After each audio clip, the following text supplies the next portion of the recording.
Welcome to the discussion. I'm your host, Jason Miller. My guests today are Frank Demina, the Vice President for Public Sector at Splunk, and Juliana Vita, the Chief Technical Advisor for Public Sector, also at Splunk. Frank, Juliana, welcome to the program. Thanks, Jason. Thanks, Jason.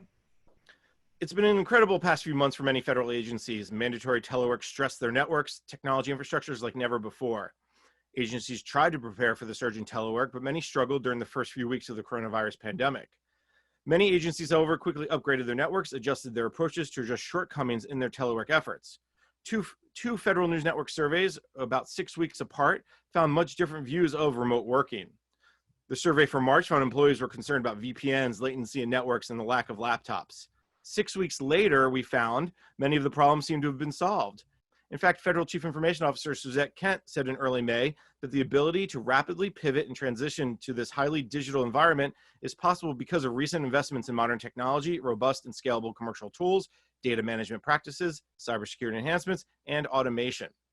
With that context in place, let's talk about how agencies made this transformation in such a short amount of time and how they can continue this momentum. Frank, let me start with you. I think there's this massive shift to telework. We've seen that. What are you seeing, or what have you seen so far from agencies? Thanks, Jason. Thanks for the time and the question. I think first off, there's a couple of observations we can share. And to start, we need to recognize what a massive effort and project occurred over the past few weeks and months here. And we have huge respect in industry for what our federal partners have accomplished. They've been working around the clock to make sure that services are not interrupted, that citizens are supported, whether it's to support healthcare, or take care of our veterans, or get financial assistance out to small businesses. If you take, for instance, what's happened in the DoD ensured that over 900,000 of their users were able to set up and use remote access tools. They have a tool called CVR, which is a remote access chat video conferencing tool. And they were able, by the end of April, they will have over 900,000, almost 1 million users using that for remote work. And Dana Deasy, the DoD Sierra, said this is the largest rollout ever implemented in this short amount of time. So just think about the scale and effort that it took to pull that off. And it was done at a record pace. According to the Washington Post, actually, only 40% of federal employees were set up for remote work prior to COVID-19. I think second, what we've seen here is that this was a huge litmus test for business continuity planning. And the past few weeks and months has certainly given our partners in government a chance to test their COOP plans and make sure that they have the ability to fail over and work from remote sites and test out those policies and procedures. And we saw this across public sector. The last few weeks have been a rapid implementation of remote work. And to accomplish that, the public servants were working around the clock, making sure that technology was implemented, tools were in place, procedures were updated. And during what I would call this transition period, there's probably two big problem spaces that came up. You mentioned remote work and that massive shift there. So the first issue was, how do I enable remote work in the right way? How do I manage the capacity needs of my organization? How do I ensure performance is at acceptable levels? And of course, how do I secure all these users that are now working remotely? And how do I get ahead of problem spots before they occur? Second was the massive uptick and increase in digital demand. And what we mean by that, services the government provides, unemployment sites, small business loans, the increase in need and citizens accessing those services were increased exponentially. So interestingly enough, all of these problems, these two in particular, these are data problems. And if I have the right info at my fingertips, I can make rapid data-driven decisions. And when you step back and you really look at this entire pandemic and the response to it, almost all of the problems we're dealing with, these are data problems. Decision makers need the right data at the right time to make confident decisions in carrying out the mission. Frank, I think you bring up a very interesting point about these problems are really data problems. It goes back to, how many do you need? Laptops, VPN access, licenses. It also goes back to, okay, what's the digital services that citizens are going to be using, and what's the, if you will, volume that it can handle, and can it handle, how do we increase the volume? Because if you know, the president tweets out SBA.gov, which he did, and they saw something like a 6,000% increase in the number of users hitting that site, they'd have to automatically go up. They have to know that that's happening. Mm-hmm. Do you think the agencies came around to understanding how important that data piece was to making these decisions? Well, I think it's certainly a journey, and we are seeing signs of that. I would say the first few weeks, even the month of March, everyone was in triage mode, not just government employees, but even industry partners and those supporting the government. We're all trying to figure out how to move fast and support this massive shift to the new way of working.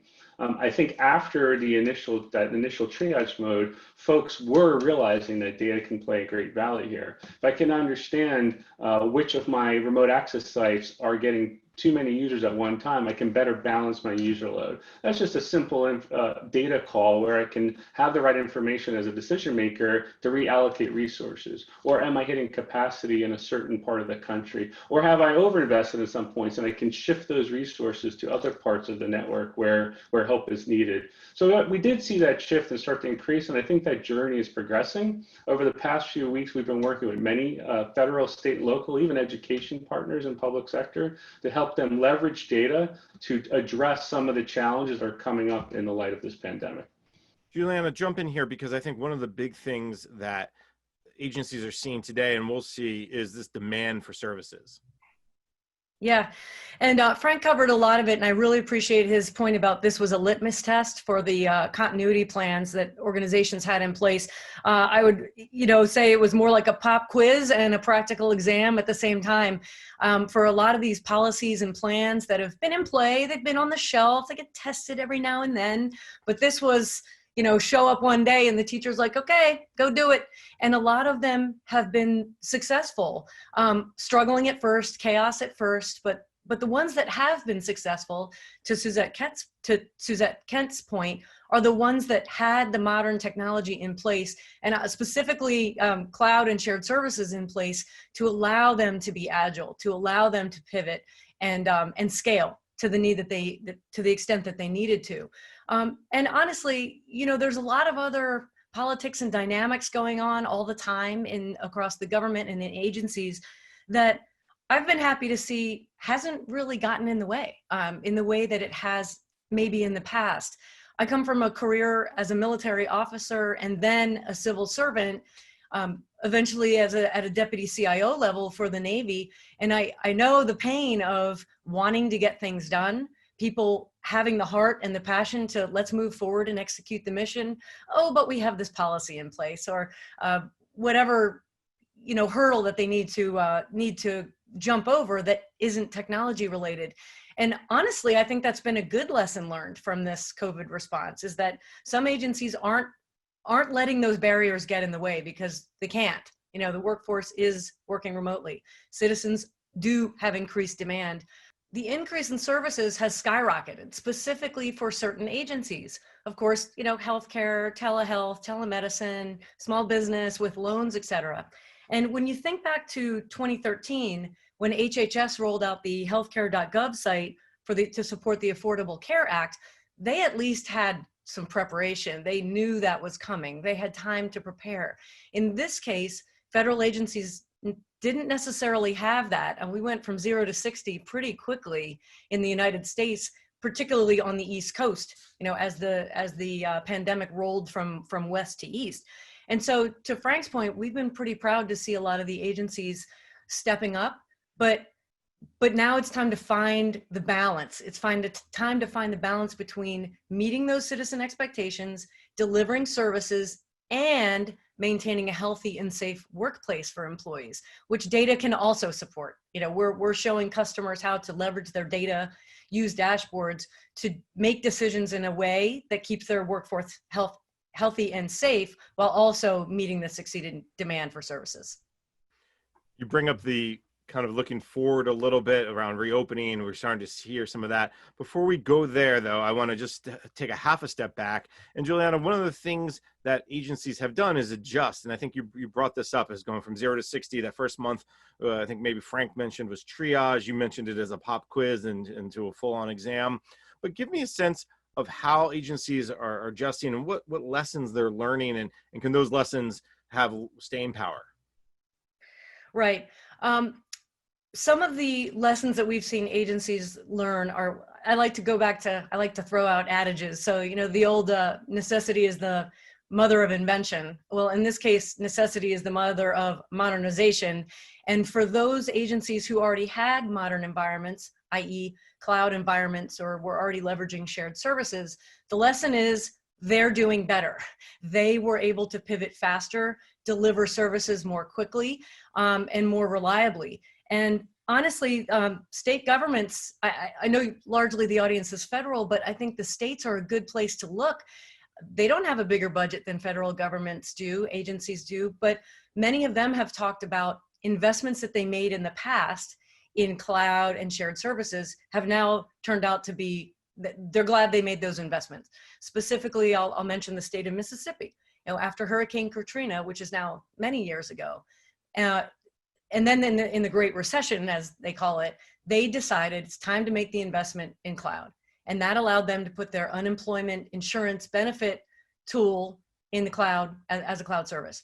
Well, that came in really handy when COVID hit, and they already had that in place. They didn't have the citizens waiting around for their unemployment checks as a lot of other states did. And other states are on that list as well, talking very openly and publicly about, thank God we made these investments in cloud and shared services then, because they're helping us now. So those really are the big lessons. Those who modernized are doing well, and those who didn't are still struggling to maintain a basic, I would say a basic level of delivering service and executing on a mission.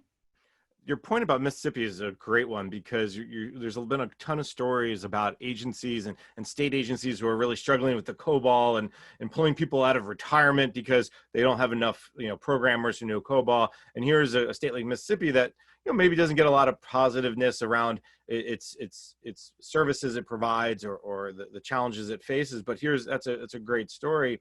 And at the same time, I think from the federal perspective, I think Congress has also noticed that, hey, if you invest in IT modernization, you see a bigger benefit. And there's some letters from Senator Maggie Hassan regarding that just came out recently as well.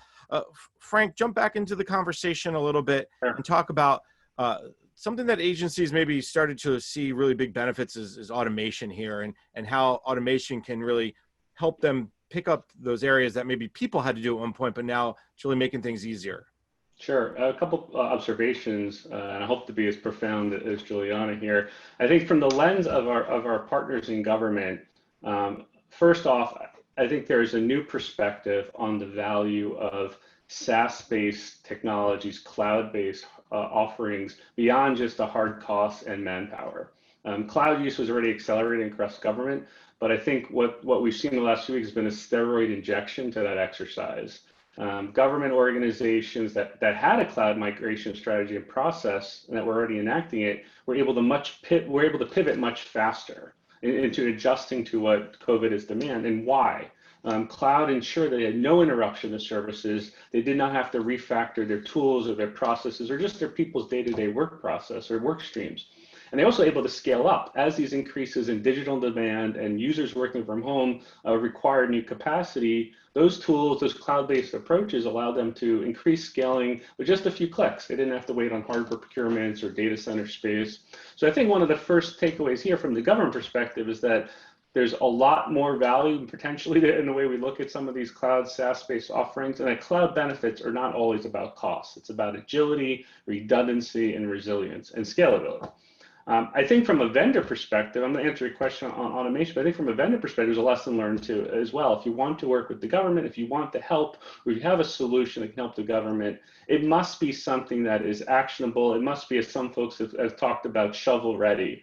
The government folks are working round the clock. They're so busy. They don't have time to talk about what might be possible or can we build something in a few years. Right now, they're looking for solutions they can implement. They're not looking to take on another system to maintain. I think there's a fatigue across government for science projects. So a lesson learned from my friends in industry is come to the table with a solution that's ready to implement.